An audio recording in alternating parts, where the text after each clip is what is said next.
Because of who you are, because of who you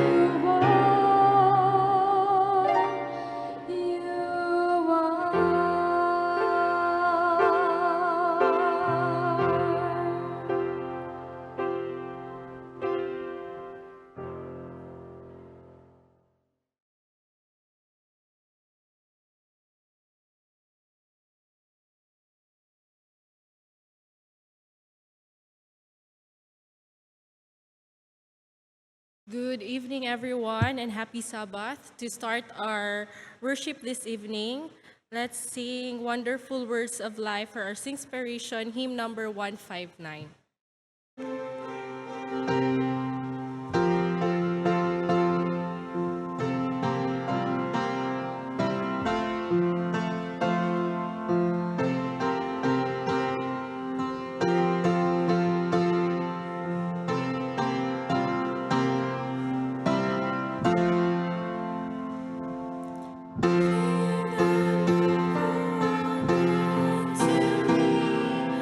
Wonderful words of life, let me more of their beauty see. Wonderful words of life, words of life, teach me faith and truth. Beautiful words, wonderful words, wonderful words of life. Beautiful words, wonderful words, wonderful words of life. Cause the blessed one gives to all wonderful words of life. Seed and gifts to the loving God. Wonderful words of life. Oh, so freely given, wooing us. Beautiful words, wonderful words, wonderful words of life. Beautiful words, wonderful words, wonderful words of life. Sweetly echo the gospel call, wonderful words of life. Over pardon, wonderful words of life. Jesus,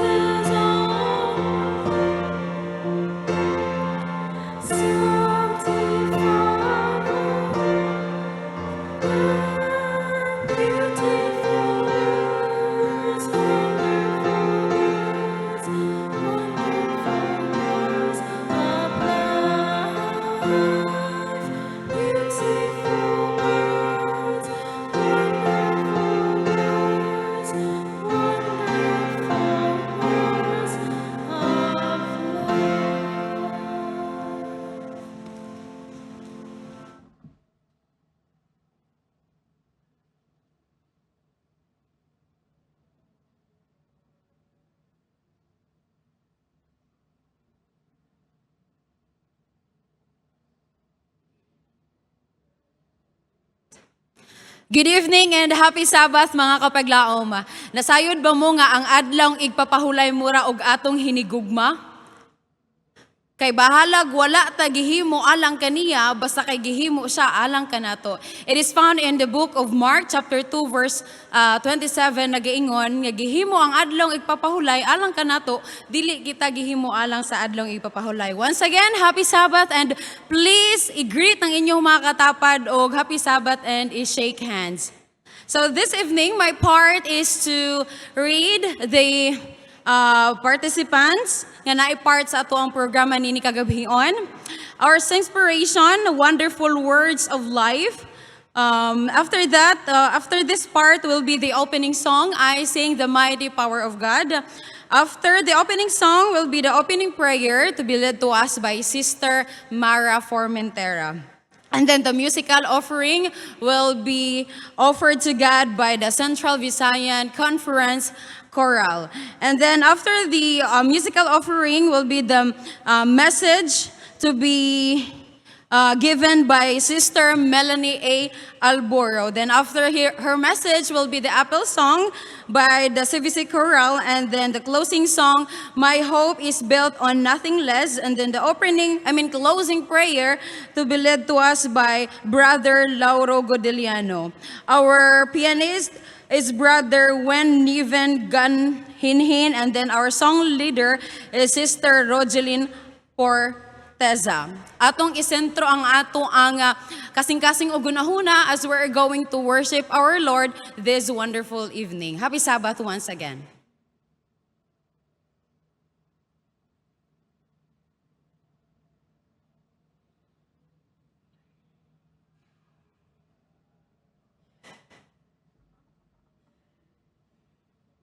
For our opening song, hymn number 5-1, I Sing the Mighty Power of God.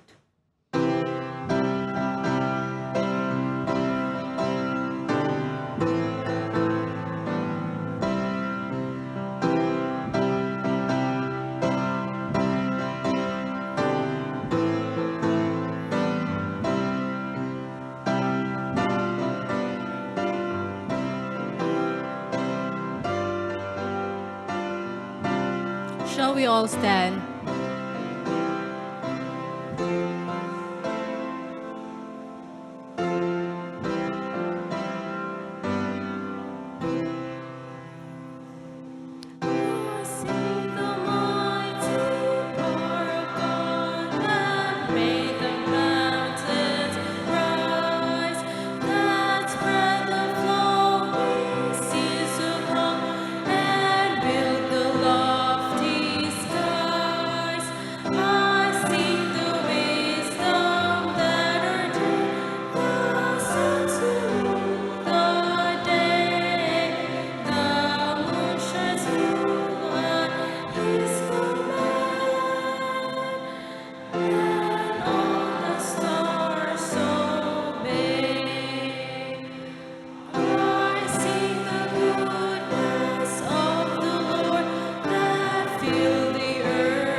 Mangluhod ta lang sa pagampo. Amahan namo nga naa ka sa trono sa mga langit, we praise you and adore you, Lord. Dalaygon ka Ginoo sa imong pagka maayo diri ka namo, Lord, nga aniya nasab kami nagasimba ug nagadayeg kanimo. Salamat Ginoo nga imo kaming giubanan sa tibuok semana, Ginoo, ug nakaabot kami diri sa simbahan nga walay disgrasya ug kakulian.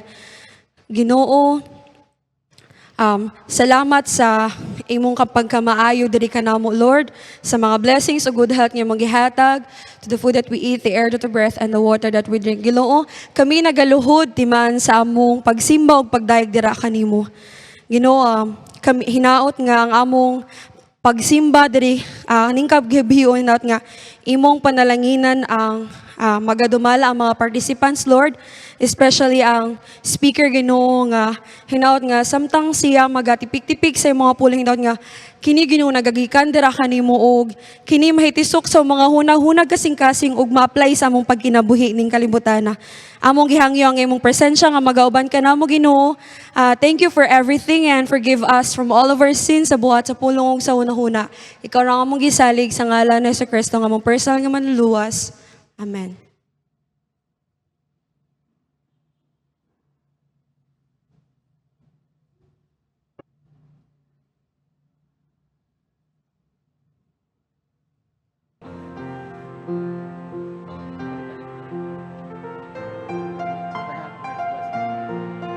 There is an endless song echoes in my soul. I hear the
Good morning and happy Sabbath.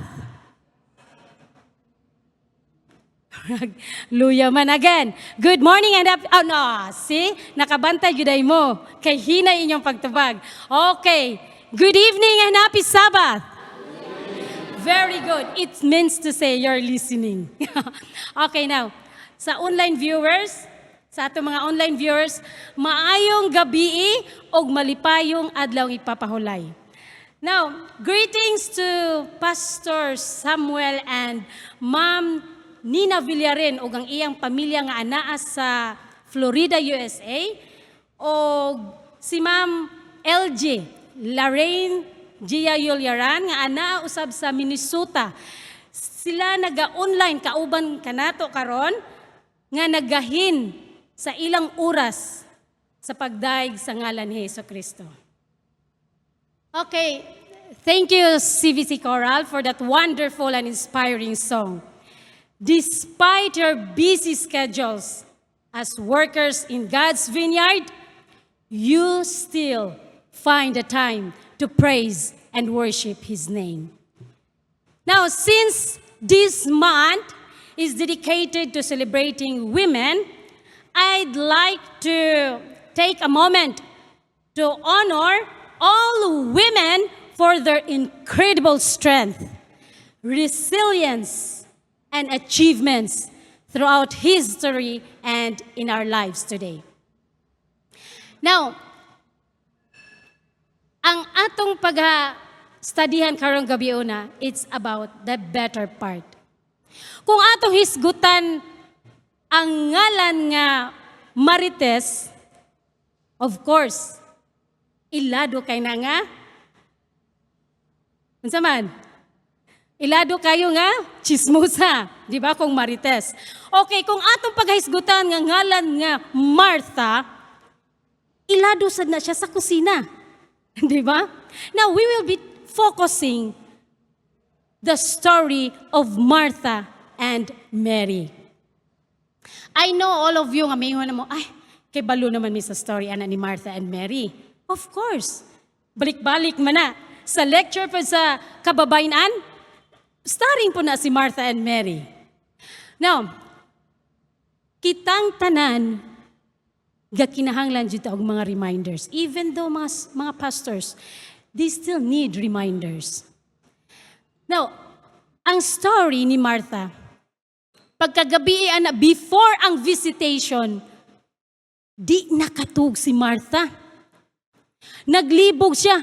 Hala, uy, na-set na ba ito? Okay na ba akong preparation? Wa na ba kay kulang? Sige siya og hunahuna kung ang iyang gipang prepare para sa iyang bisita, ready na ba? Wa gyud siya katulog. Nakatagpilaw siya kadali, boom, nakamata siya sa tungod kusog kayo nga tuk tugaok sa manok sa ilang silingan. Pagmata ni Martha, ampo siya. Excited kaayo si Martha. Imagine, importante nga bisita mo adto sa ilang panimalay. Excited kay siya.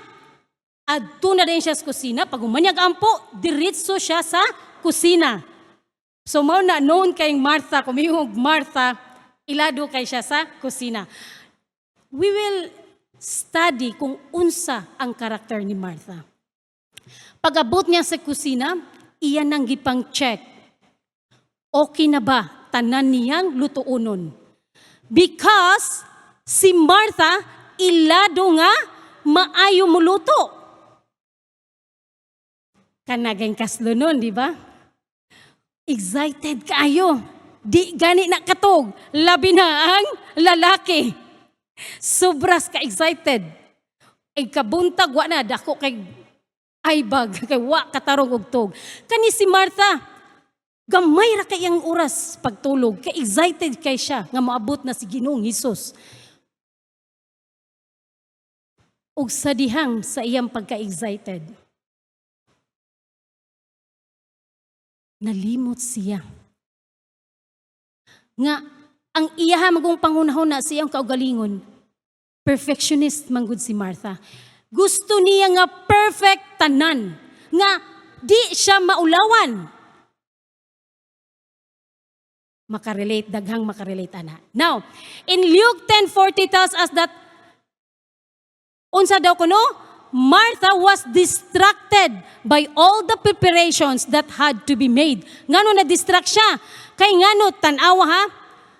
While nag-prepare siya sa kusina, ang iyang igsuon si Lazarus misinggit na. Niingon, they're here. Naa niabot ng atong bisita. Pero siya kabantay. Ang iya hara, busy kay siya. Busy kay siya prepare ngadto sa kusina. Pag-abot ni Ginoong Hesus kauban sa iyang mga disipulo, gi-welcome ni Lazarus. Yes. Gi-welcome si Ginoong Hesus o iyang mga disipulo. O si Martha nalimot nga sa pag-welcome sa ilang importante kaayo nga bisita. So Martha, unsa daw? Martha was distracted by all the preparations. Dayon, unsa daw kuno? What is Martha's distraction? She is focused on the physical needs and details. And while her intentions, maski ang iyang intentions, maayo. Pero unsa daw kuno siya? She becomes anxious. Nabalaka si Martha. Siya, hala, naa ang bisita. Okay na ba kaning tanan na akong gipang prepare? Now, Martha's distraction reflects the common human tendency to become consumed by our tasks and responsibilities. Malimot na ta sa importante kaayo nga angay natong buhaton. Correct? Labi na gyud daghang kay due date. Hagkoy tiwason jud kunni. Malimot na lang nga hala sunset na di ay. Tua pa ka nagatubang pa ka sa computer. Padayon lang gihapon ka. Distractions. Si Martha na distract siya. Nga naan natani ang importante nga bisita, wa gyud siya ka welcome. Tuan nag-focus lang gyud siya sa kusina, sa pag-prepare. Now, unsa daw nahitabo? Okay. Wait. Okay, next. Now, sa pag-prepare ni Martha, padulong na siya mo serve sa iyang bisita. Natingala siya. Asa naman si Mary? Nalimot siya. Wa na siya kabantay nga wala na day si Mary. Pero hinumdumi, si Mary nagpromise kang Martha nga mutabang siya. Pero wala na si Mary. Siya, asa man si Mary? Unsay nahitabo? Ang iyang nawong, ang iyang matahom kay nga nawong nga makita nimo nga ang iyang kalipay, excitement na ilisan og kabalaka. Nabalaka na siya kay wa na si Mary. Mag-serve na sila sa ilang bisita. Pero wala si Mary sa iyang nga tupad. Padulong na siya musulod sa ana nga kwarto nga anaa di ang ilang bisita. Lo and behold, didto niya nakita, na-shock siya. Nakita niya nga tuwa si Martha kauban sa mga bisita. Nakaingon si Martha. Na unsa man is Mary? Nagpakaulaw siya. Kay kanto nga time, at that time, they are forbidden. Dili pwede ang babayi makigsagol sa mga lalaki. Sulod sa kwarto. Unless kung kauban nila ang ilahang amahan or igsuon nga lalaki. So nakaingon, naglagot na si Martha. Wa pa ko niya tabangi, iya pa kong gibiyaan. Tuwa pa gyud siya nga to ni ipon sa mga kalalakainan. Nagpakaulaw lang si Mary. Unsay nahitabo. Pero wa siya kay balo. Unsa daw ang Mary's choice? Decision to sit at Jesus' feet and listen to His teachings. Diha nasayop si Martha. Instead nga iyahang panahon tani nga mag-prepare ngadto sa kusina, gigahinta niya iyang panahon ngadto sa importante nga bisita. Nakainomdom ko ba nga naami gibisitahan nga simbahan. Magguol kaayo paminawon. Niingon manggod ng usa sa nag-prepare nga sa kusina nga niingon, brother, palihog ko. Hunghungi ang speaker nga ipadugay-dugay kay wa pa nahuman og luto.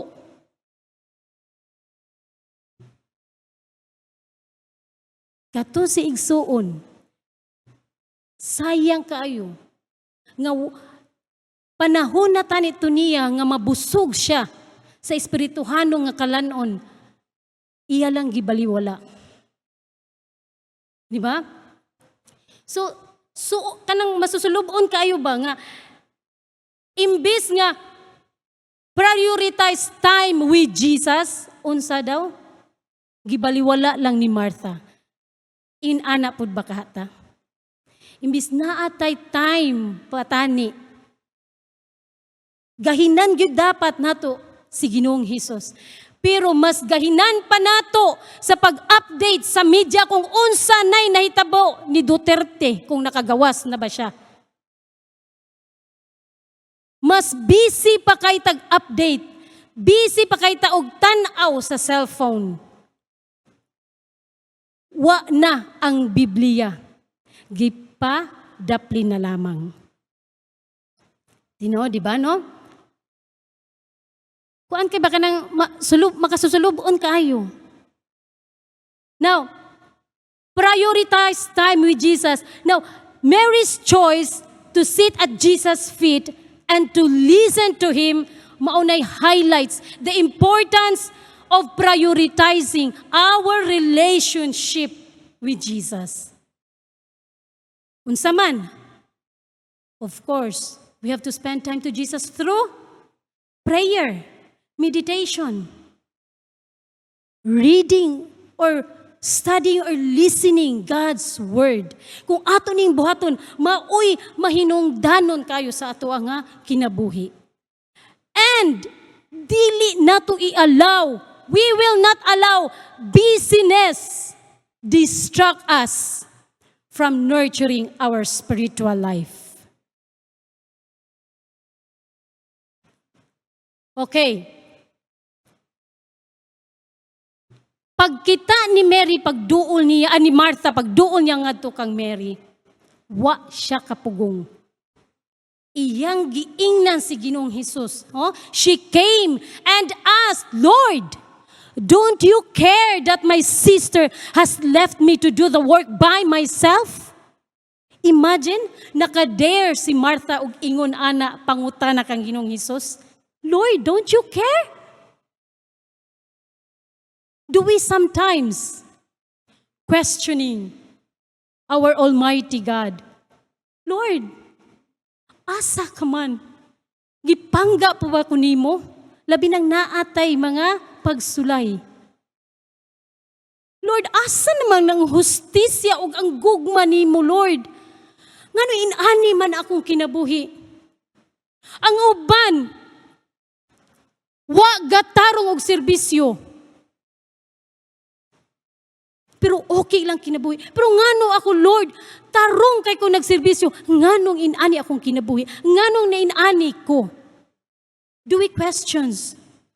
Do we ask question to God sometimes? Imagine ka, si Martha, nakadare siya question nga to sa Ginoo. Lord, do you care? Don't you care nga ako ang sister na ara diri? Ako tanan dito sa kusina. Ako ra. Imagine, nakadare pag yun siya demand nga to sa Ginoo. Nakaingon pa siya, tell her to help me. Kuyaw, no? Kaya ba sad nato mo dimanta? Lord, tabangi ka ko. Ganahan ko nga matarong akong kinabuhi. Grabe sa demanding ra pud kayo kong inana pod. Pero si Martha na unsa nakaingon jud siya. Tell her to help me. Delikado. Okay. Now, ang nahitabo ato nga senaryo, si Martha, iyang na-compare ang iyang kaugalingon ngadto kang Mary. Now, don't compare yourself to others. Dili gyud na nato malikayan. Labi na makita nato si sister, may pa si sister do, anak pa siya. Wa man tayo siya nagtinarong og alagad. Hayahay kay si sister. Si brother. Di ba? Do not compare yourself to others. Kay ngano, comparing ourselves to others can lead us to frustration, kapungot, and resentment, kasuko, alkansita. So sa ilang nga sitwasyon ni Martha and Mary, kinsa may alkansi? Si Martha, of course. Napungot siya, nasuko siya nga, nganong tuar man siya dito, wag yung kuniya tabangi. Nagpakaulaw pag yun siya. Delikado di ay, we should avoid comparing ourselves to others. We have to focus on what God is calling you to do. Kaya sometimes makaingon maguta nga, labi na, sa trabahoan. Makaingon ka mga, uy, sikuan ba? Wa siya tarong trabaho do. Sige ram nagpakaya, sige ram maglingkod-lingkod. Uy, huwat ramas patay oras, huwat ras oras ba? Ako, minatay naman ko direct trabaho. Ya parihar ang sweldo.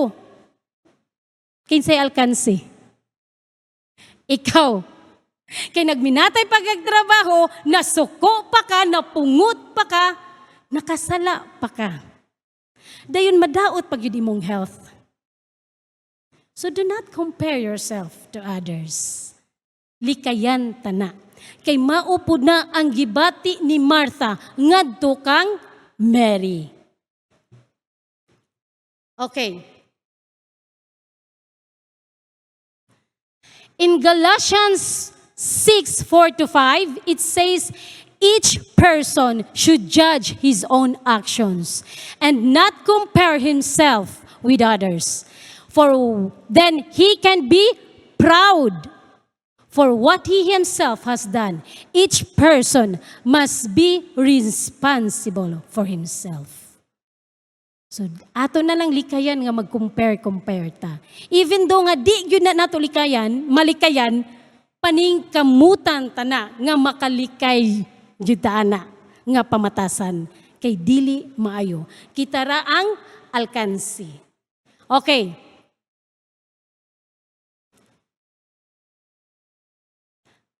Now, the balance between service and worship.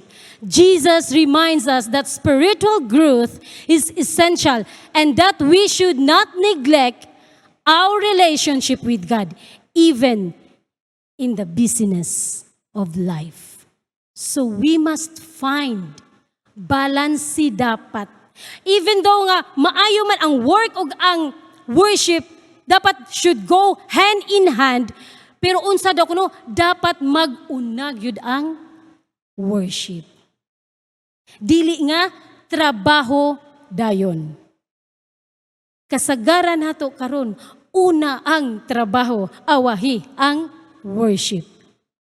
Di ba? Labi nang malate na, busy na kaayo, di na kahinumdum.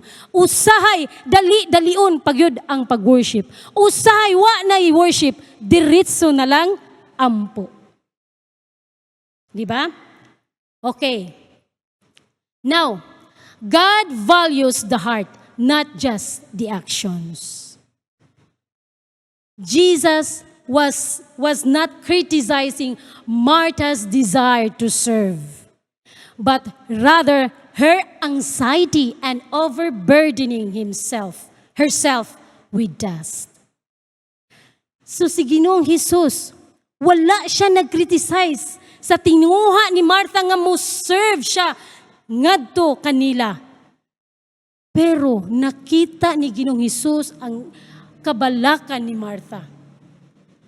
So, ang importante ko, no, while serving others and being responsible is important, ang importante ang atong kasing-kasing o ang atong intensyon.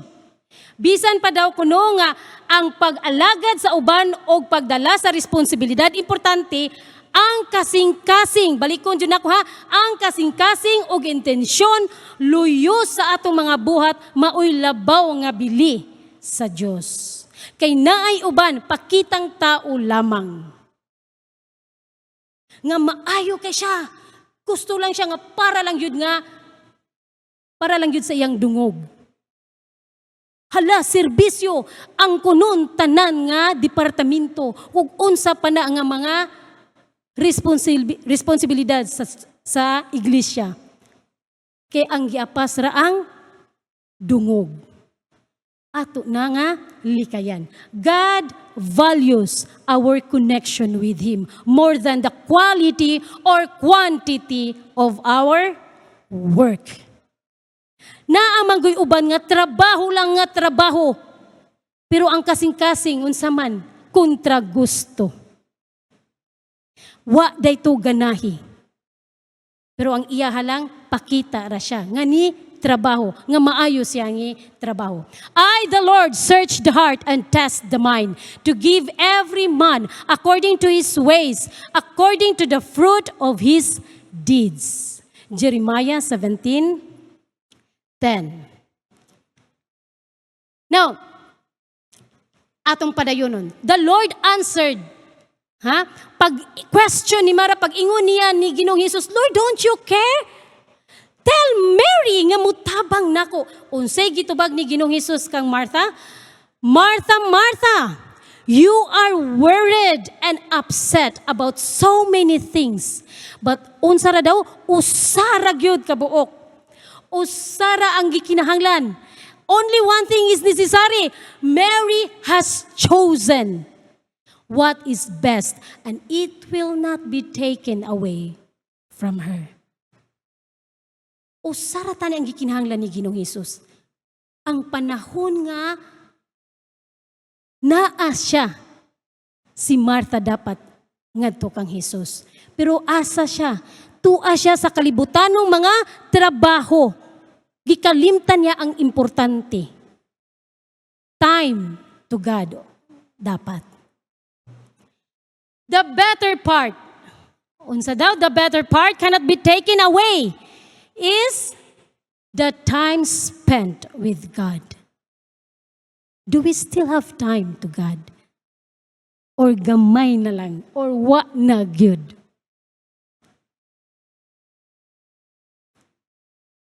Karon nga panahon, very high-tech na makita, more, maski asa kalingi, pati ganing gagmayng bata, exposed na kay technology. Busy kaayo ta, pero wa gyud ta gagahin og dako nga panahon ngadto ni Ginoong Hesus. Now, the better part cannot be taken away. This emphasizes the spiritual nourishment and closeness to Jesus are lasting and eternal, unlike the temporary tasks and concerns of life.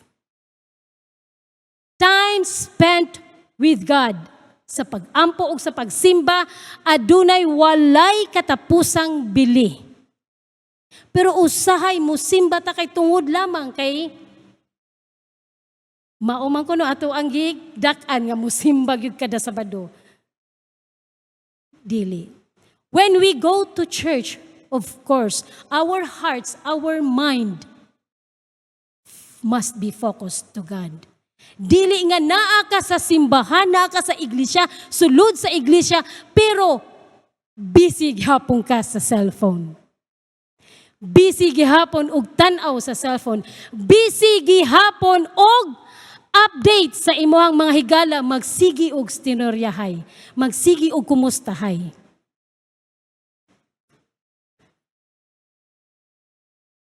other things kuno may come and go. Apan ang relasyon uban ni Jesus magapadayon hangtod sa kahangturan. So dili nato baliwala lang. The better part cannot be taken away. Time spent with God. Resting in God's presence is as important as the work we do for Him. So sa taliwala sa atong busy nga kinabuhi, importante nga hinumduman nato to rest in God's presence. Parehas sa gihimo ni Mary. Sometimes it's not about doing more, but about still and allowing God's peace and guidance to fill us. In Colossians 3:2, it says, set your minds on things above. Imagine ka, giklaro gyud ay diri no nga, set your minds on things above, not on things on the earth. Usa kini nga kusog nga pahinumdom sa natong tanan nga aron mag-focus ang ato ang mga huna-huna o ang ato ang prioridad sa walay katapusang espirituhanong mga butangkay sa mga temporaryo o kalibutanong mga kabalaka. Muna'y ginaangon, the question first, do we sometimes find ourselves with an attitude like Martha? Makita ba nato sa tuang kaugalingon nga, uy, pariha man po day kong Martha di ay. We should be like Mary. Choose the better part. And that is, put God first before anything. Good evening and happy Sabbath.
To close our worship, let's sing My Hope is Built on Nothing Less, hymn number 349.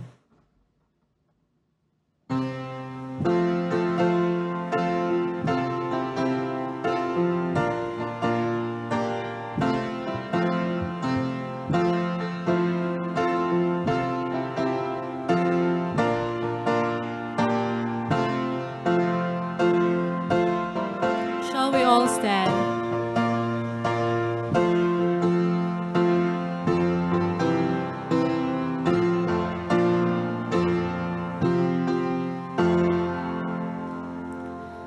My hope is built on nothing less than Jesus' blood and righteousness. I dare not trust the sweetest frame, but wholly on Jesus' name, on Christ the solid rock I stand. All other is sinking sand.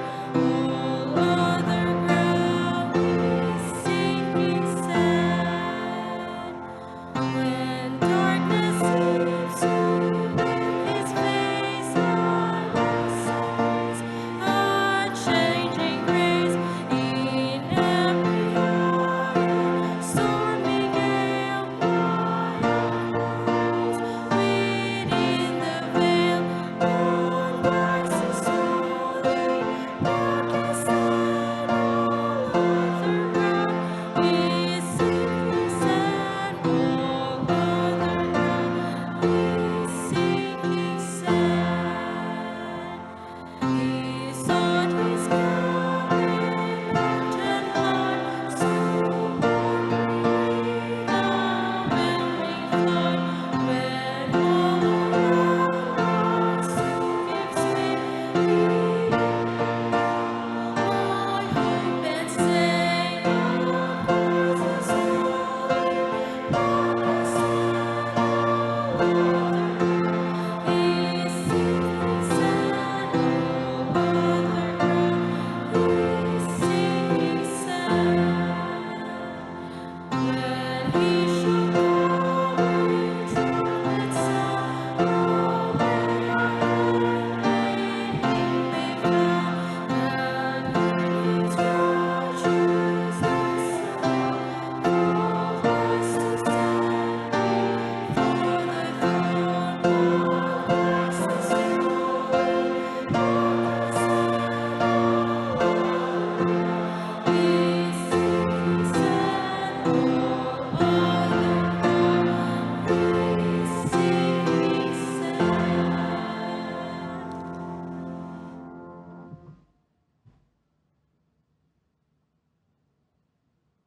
Ang puta Ginoong Diyos, salamat sa panahon nga magihatag kanamo sa pagsimba sa imong ngalan. Salamat Ginoo sa kinabuhi ni Mary ug ni Marta. Tabangi kami Ginoo sa pagpangita sa the best part. O Ginoo among kinabuhi mandam sa mga serbisyo. Na kami maghatag og maayong balita sa mga katawhan. Sa among pagpauli karon, Aming tugyan na among tagsa kinabuhi, pabalika kami ugma sa pagdaig sa imong ngalan. Sa halisos ng mga luwas. Amen.